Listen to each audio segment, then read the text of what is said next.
ব্যবসায়ী নাসিরুদ্দিন মাহমুদকে মারধর, ভাঙচুর ও ভয়ভীতি দেখানোর মামলায় আত্মসমর্পণ করে জামিন পেয়েছেন চিত্রনায়িকা পরীমণি। এটা বিচারাধীন। আমার বিশ্বাস যে আমি সঠিক বিচার পাবো। আমি গ্রেপ্তারি পরোয়ানা জারি করা হয়, ওয়ারেন্ট হয় আমার নামে, এবং আমার খুব বিশ্বাস ছিল যে আমি আজকে আসবো। আপনারা যেভাবে সবাই আসলে আমাকে সাহসটা জুগিয়েছেন যে আজকে জামিন নিতে আসবো এবং আমি জামিন পেয়ে যাবো,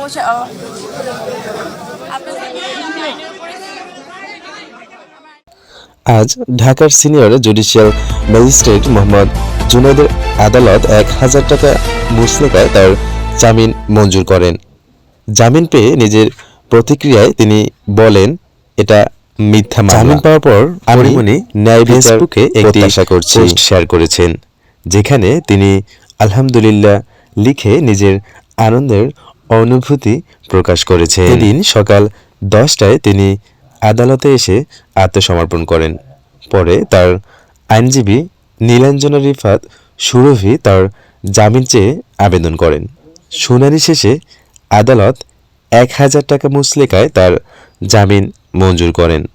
পরে জামিন পেয়ে এর আগে আদালত তার বিরুদ্ধে অভিযোগ গঠন করেছেন আদালত। এর মধ্য দিয়ে এই মামলায় তার আনুষ্ঠানিক বিচার শুরু হলো।